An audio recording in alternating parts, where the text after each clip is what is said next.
The past few weeks, we've been talking to other anglers, and it seems like everyone is coming to find some moving water right now. Yeah.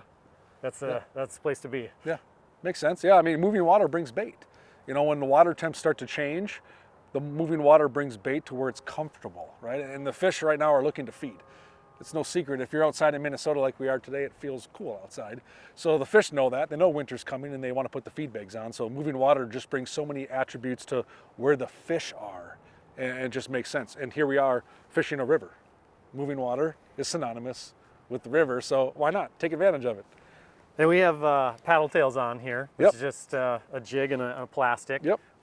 What would, if you told someone like go to a river and start casting, is there anything else they need to be throwing? Jig head and a plastic tail, whether it's a paddle tail, twister tail, it's versatile. You can grab a backpack, one rod, a few baits, and just get lost on the shoreline. And the nice thing about a jig head, you fished a chatterbait, you fish a nice crankbait, they're expensive. Yeah. So if you fish a jig head and you hit a snag like we're probably gonna do today, chucking around for smallmouth, and you lose this $2 jig head, it's okay. You go home and you can still eat dinner. Yeah.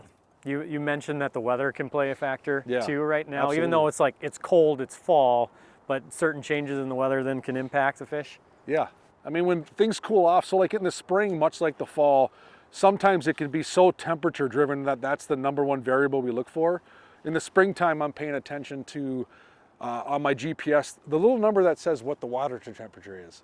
And in the fall, we do that too. So I'll tell anglers oftentimes, if you could pick the time of day to fish in the fall, probably in the afternoon. Let the water warm up, the fish gain a little bit of heightened activity, so it can make a play. Pressure changes, conditions, that can impact, I think, oftentimes our lakes more than our rivers. So going back to the initial topic of moving water, rivers seem less pressured by outdoor elements, weather, that kind of things, to give you the best bite. So to me, cool fall day, I'm going to the river. Just seems to be more fun, and it seems like you have a better chance of success. No bites yet. He's got a button one up here. I think they're down here 10 feet. Okay. Yeah, that's what it is. Oh, there we go. Got one. Fish on. You weren't kidding when you said you just need to go 10 feet Gotta down slow here. it down a little bit. This feels like a nice smallmouth. Oh yeah, look at this guy. Oh, what a beauty. Oh man, that is a gorgeous fish. Look at how brown it is. Beauty. Oh, what a beautiful fish. Teamwork makes the dream work.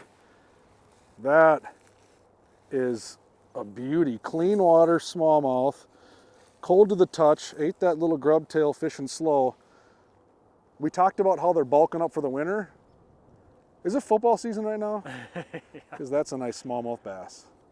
Fishing the moving water like the river that we're on, is there different parts of a river or bend that you really want to look for that are better than others? Yeah, I mean, on camera it can be tough to see the current seam. Like you can kind of see where the current actually cuts and winds around this river.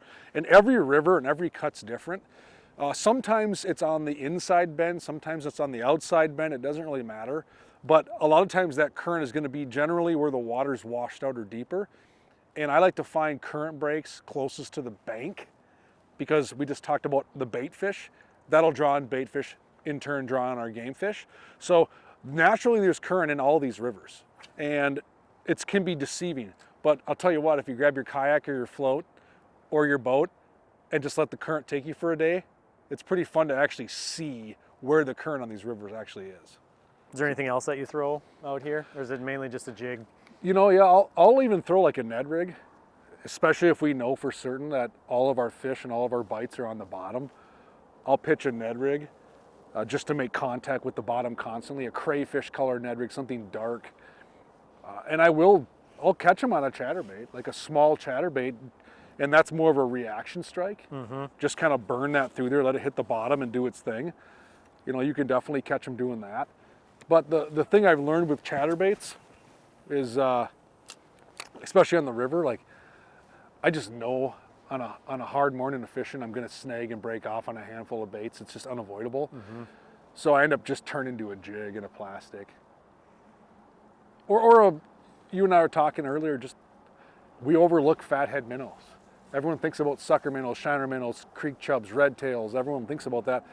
You know, stopping by your local bait shop, buying a couple scoops of fathead minnows, it's probably one of your cheapest live bait investments, and some jig heads, and just get out here and cast a jig head and a minnow. I mean, that's something I think we often overlook, is just a plain jig and minnow on the river.